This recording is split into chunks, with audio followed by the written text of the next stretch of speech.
Ladies and gentlemen, Josh Mason here. Welcome to the show. I want to talk about how to stop absorbing other people's negative energy. Okay? Very, very important for the healing journey to learn what is yours and what is not yours. I basically spent 20 years not knowing what were my own emotions were and what were emotions of people around me. It was absolute torture, actually. You know, one could say that it's a gift, but in the beginning, before you learn how to use it or flow with it, it most definitely is a curse. And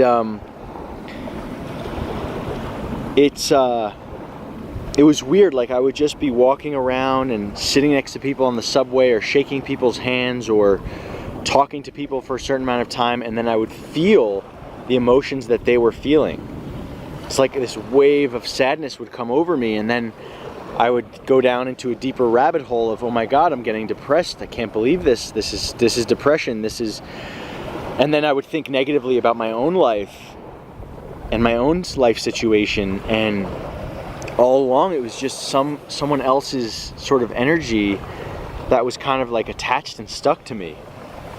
So this is called being an intuitive empath, right? Always being able to feel what another person is feeling, or to have a good idea of what somebody else is thinking. You know, to a certain degree, I believe we all have this innate gift. Really, I think we're all kind of like X-Men, like the movie X-Men, where we all have this special ability that we have yet to chisel out and carve out, because there's so much junk and shit in the way and conditioning. But, you know, there are also varying degrees of sensitivity. Some people are way more sensitive than others, and I would put myself in the extreme category of sensitivity, which is probably why I got so sick in the first place. But, you know, there are certain people who can just walk into a room and know things about other people or feel things about other people. And like I said, it's a curse until you can transmute it and learn how to use it and be with it. And then it's really a blessing, because now I feel super connected to people that I'm with. I feel super empathic, compassionate, and like I'm able to know how to help that person.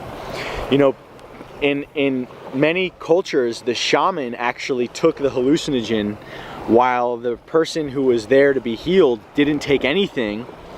And the shaman took the hallucinogen in order to achieve a state of consciousness where they were able to deeply connect with that person that was there to be healed. So it's an interesting paradigm, right? The shamans used these plants and different tools to get closer connected to that individual, to really be with them during the experience.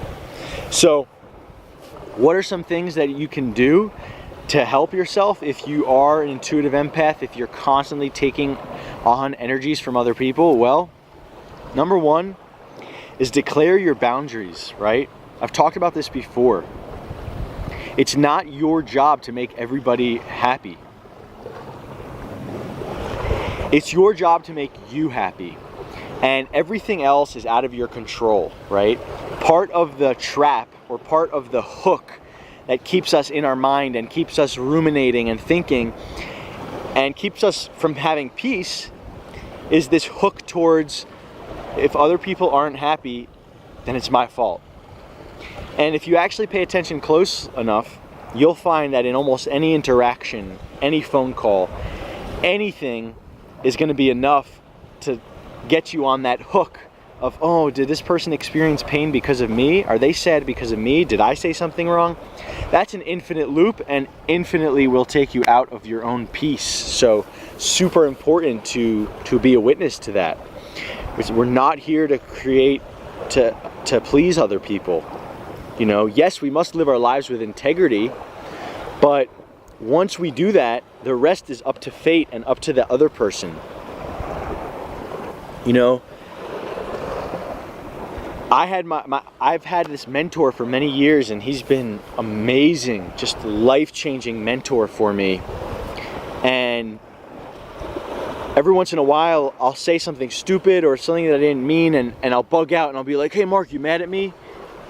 Are you upset with me?" And he'll just say, "Josh, I'm cool, dude." And what he means by that is like, he's not taking on any of my junk. He doesn't care. He's not taking anything personally. He's safe and secure in his own being, and he's not allowing anything in. Right? If I say something mean to him, that's my own shit. It's not. He doesn't give a fuck. And I'm using this small story as an example because he's like that, I don't have any unrest and mental gymnastics about what I say in front of him, because I know that he can see through everything and only take on what he wishes to take on. So if everyone around us cultivated the same practice of not taking things personally, recognizing when something is someone else's shit and someone else's junk, and staying sovereign in their own being, then we're all constantly playing this new game of talking from a different place, right? And not worrying about what we say or how it affects somebody else. And it's just this knowing that the other person is sovereign and will only choose to take on what they wish. And this creates such a healthier atmosphere, such a healthier relationship paradigm. So, another thing, aside from boundary, what do I mean by boundaries? Well, like I said, we're not here to please other people. And like a perfect example just happened. Literally, I've been filming for 7 minutes, so 10 minutes ago something happened. Some guy started talking to me on the beach. I wasn't interested in talking to him, so I said hello. We talked for about 5 minutes, and I could just tell that he was just gonna go on and on and on. So I said, "Listen, man, I gotta get to work. It was really nice meeting you." And he didn't get the message. He just kept talking and kept talking. Me 2 years ago, I would have sat there and listened to him for 30 minutes and let him talk his whole life story out to me, because I would have felt bad and guilty had I interrupted his beautiful, not so beautiful, life story, okay? So instead, I totally cut him off. I just said, "Hey man, it was really nice meeting you. I gotta go." And I shook his hand and I walked away. And I didn't feel bad, I didn't feel guilty. I just knew that that's what I needed to do to get on with my day. And I wasn't enjoying talking to him, so why would I continue? We just need to do things that we enjoy, right? Yes, there are responsibilities that we have, but he's not one of my responsibilities. You know, maybe there are other situations where, you know, we should lend an ear even if we're not really dying to, but that's not one of them. And that's just one story that can happen over and over and over again throughout a day, throughout your week, throughout your month, where it's time to step in and declare your sovereignty and do what you want to do, not what you feel is best for other people. So, boundaries, you know, cutting people off when it's necessary, hugely instrumental for healing. And another thing is cleansing, okay? Cleansing your energy. How do we do this? Well, there's many different ways. Everyone has their own unique little spin. For me, salt water in the ocean is amazing for cleaning the body. It's called the etheric. The etheric body is like a layer of our body underneath it all that holds some junk and stuff and emotions. And one way that I clean it is just by going into the bay or the ocean, or us taking an Epsom salt bath and rubbing every single part of my skin down, really, and just envisioning a cleaning, envisioning the junk leaving. You know, this may make me sound a little crazy, but swear to God it's true. When I was really sick, I used to shake people's hand, or like if I would talk to somebody for 5 or 10 minutes and shake their hand and get close to them, I would literally hear, and if you don't know my whole story, this is really gonna sound crazy, but I went through, long story short, I went through 3.5 years of like suicidal depression, anxiety, panic, just tormented to death from mercury poisoning, and more deeper than mercury poisoning, of course, a big spiritual illness. But I used to literally hear the person's voice in my head for like the next day. It was fucking torture. So that's how I knew when I had other people's energy on me, is when I would literally hear their voice and feel them around me. So if you're not at that point, awesome. It's not a good place to be, but my point here is that I used to feel it leave me in salt water. Salt water was one thing where I used to feel it leave me. And also essential oils. Essential oils are awesome. Actually, I'll film a whole video on essential oils right now, actually. I feel inspired. That's a whole great second video.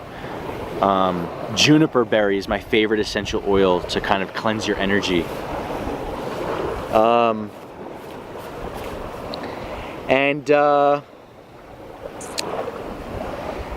Yeah. I think that's about it, ladies and gentlemen. Declare your sovereignty, declare your boundaries, cleanse your energy, and use the empathy as a tool to getting closer to people, helping people. However, the most important medicine is to first help thyself. Okay, ladies and gentlemen, hope you enjoyed the show. I'm out. Peace.